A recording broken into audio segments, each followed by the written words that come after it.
Brother ఎక్కడి నుంచి? నాది సూర్యాపేట తాలూకా హుజూర్నగర్ నియోజకవర్గం.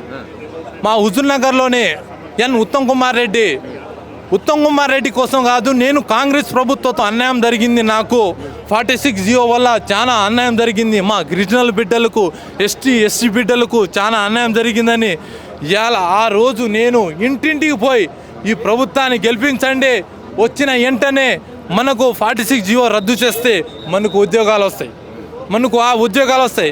కాదన్నా ఇవాళ 60 మార్కులు వచ్చిన వాడికి ఉద్యోగం వస్తే 120 మార్కులు వచ్చిన నేను ఎటు పోవాలి? ఇవాళ నేను ఖండించేది ఒకటే, 60 మార్కులు వచ్చిన వాళ్ళకి నాలెడ్జ్ ఉందా, 120 వచ్చిన వాళ్ళకి మార్కులు నాలెడ్జ్ ఉందా? ఒకటే అంటున్నాను. అందరికి సమాన న్యాయం చేయాలి. నువ్వు రిజర్వేషన్ పని అనగా అందరికి సమానంగా న్యాయం చేయాలి. అప్పుడు 60 వచ్చిన వాళ్ళకి ఉద్యోగం వచ్చింది సార్, 120 వచ్చిన వాళ్ళకి ఉద్యోగం రాలేదు సార్, ఈ జియో వల్ల తప్పు ఉంది సార్ అంటే ఆ రోజు ఉత్తమ్ కుమార్ రెడ్డి ఇదే రేవంత్ రెడ్డి అన్నాడు, బాబు మన ప్రభుత్వం వస్తే వెంటనే ఆ జియోని తొలగిస్తాం, మీకు న్యాయం జరిగిస్తాం, మీ సూర్యాపేట జిల్లా నల్గొండ జిల్లా వాళ్ళకి న్యాయం జరిగిస్తా అని చెప్పిండు. అప్పుడు మేము ఇంటింటికి పోయినా, నేను ఎప్పుడు పోను, ఓటు కోసం పోను, నేను అస్సలు ఏం పోను. పోతే ఇంటింటికి పోయి బాబు కాంగ్రెస్, మా నాన్న అసలు ఆ కాంగ్రెస్కి ఓటేయడు. నేను మా నాన్నకన్నా, నాన్న నాకు జాబ్ వస్తుంది నువ్వు ఓటేయి అంటే మా నాన్న మా అమ్మ అందరూ ఓటేసిన. ఇలా ముంచిండు, ఇలా ముంచి జాబ్ క్యాలెండర్ ఏది అని ఉత్తమ్ కుమార్ రెడ్డి అడిగి అయితే రేపు 25వ తారీఖు అంట ఆయన జాబ్ మేళా పెడుతున్నట. ఇదే ఉత్తమ్ కుమార్ రెడ్డి జాబ్ మేళా పెడితే రేపు 5వ తారీఖు మళ్ళీ 5 రోజులు ఉంచుతాడు, మళ్ళీ తీసేస్తాడు. మళ్ళీ ఏమంటారని తెలుసా, అది మళ్ళీ ఆంధ్ర వాళ్ళని తీసుకొచ్చి దీంట్లో పెట్టేస్తారు, మమ్మల్ని ఏమో తీసేస్తారు. మరి ఇప్పుడు 1,00,000 ఉద్యోగాలు ఇచ్చినా అని చెప్పి రేవంత్ రెడ్డి అంటుండు, ఏమంటావు? మొత్తం బోగస్ ఇది. నేను అంటున్నాగా 1,00,000 ఉద్యోగాలు ఏడ చూపిమను, ఈడ 1,00,000 ఉద్యోగాలు చూపిస్తే నేను ఈ హైదరాబాద్ గడ్డ మీద ఉండను, ఈ తెలంగాణ రాష్ట్రంలోనే ఉండను. ఒక్క ఉద్యోగం కాదు, నియామక పత్రాలు ఇచ్చిండు, అందరినీ వరుసగా నిలబెట్టి నియామక పత్రాలు ఇచ్చారు కదా.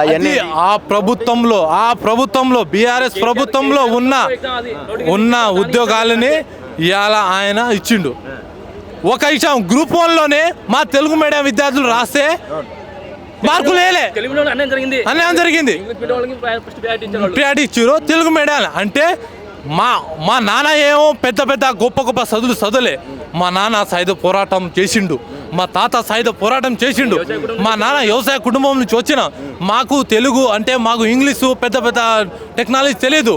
నేను చెప్పేది ఏంటంటే మేము తెలుగు మీడియంలో గవర్నమెంట్ స్కూల్లో చదువుకొని వచ్చిన, నేను బీలనే తండా గవర్నమెంట్ స్కూల్ నుంచి చదువుకొని వచ్చిన. ఇవాళ నాకు ఇంగ్లీష్ ఏం వచ్చు రాదు, నేను తెలుగులో రాస్తా, తెలుగులో స్పష్టంగా రాస్తాను, నేను తెలుగులో స్పష్టంగా చేస్తాను. నేను ఇలా నాకు ఒక 10 మార్కుల క్వశ్చన్ ఉంటే నాకు 5 మార్కులు ఇస్తాడు ఆయన.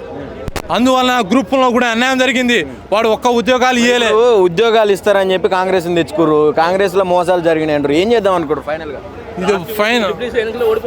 ఇప్పుడు ఫైనల్గా మేము చెప్పేది ఒకటే, మీరు మా బాధని ఇప్పటిదాకా అర్థం చేసుకోలే, ఇప్పుడైనా కళ్ళు తెరిచి అర్థం చేసుకోరి, లేకపోతే మా పతారాయణ చూపిస్తాను. జూబ్లీ ఎలక్షన్లో మీకు ఓటు ఎలా వేస్తారో వాళ్ళని కూడా చెప్తా. ఇంటింటికి పోతా, నేను ఇంటింటికి నా బాధ చెప్తా.